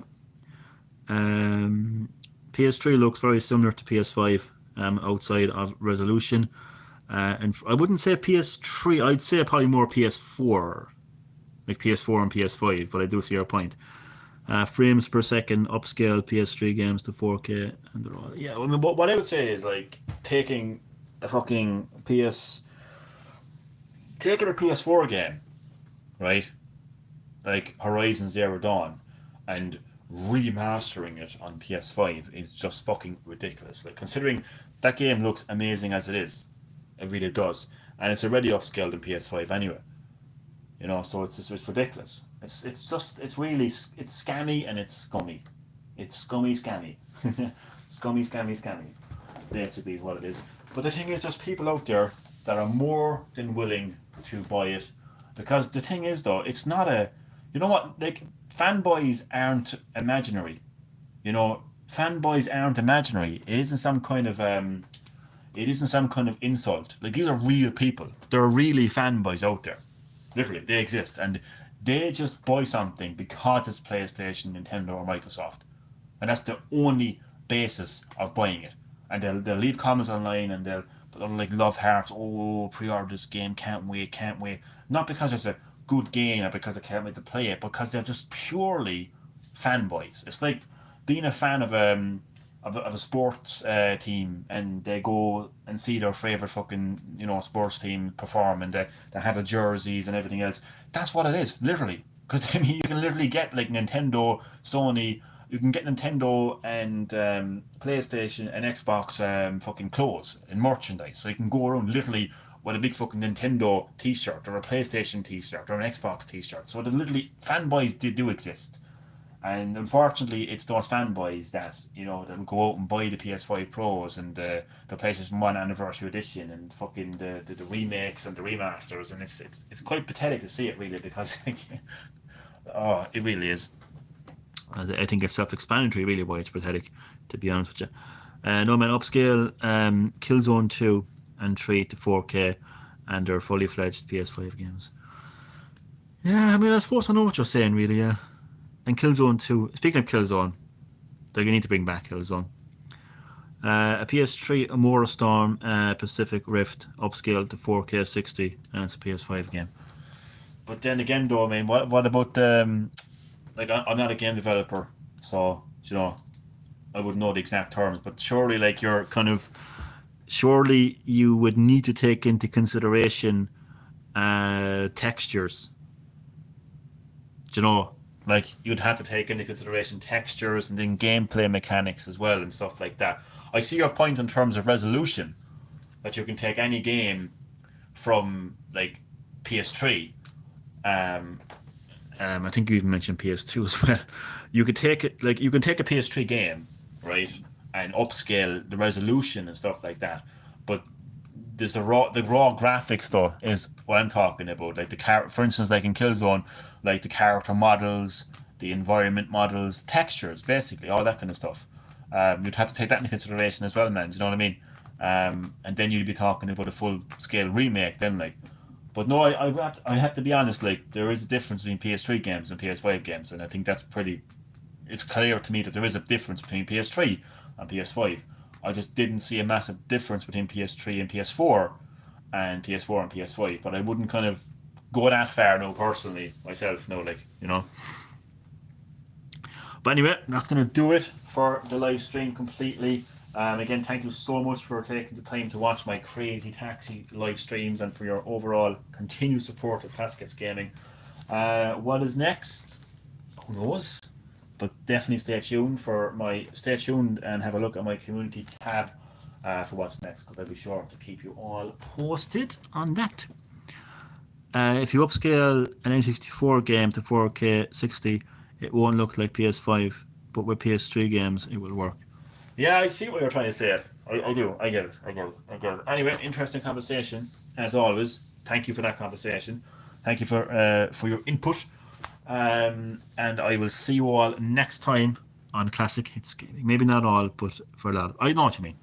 Definitely. Okay. Well, have a good day, everyone. Thanks for watching, and see you next time.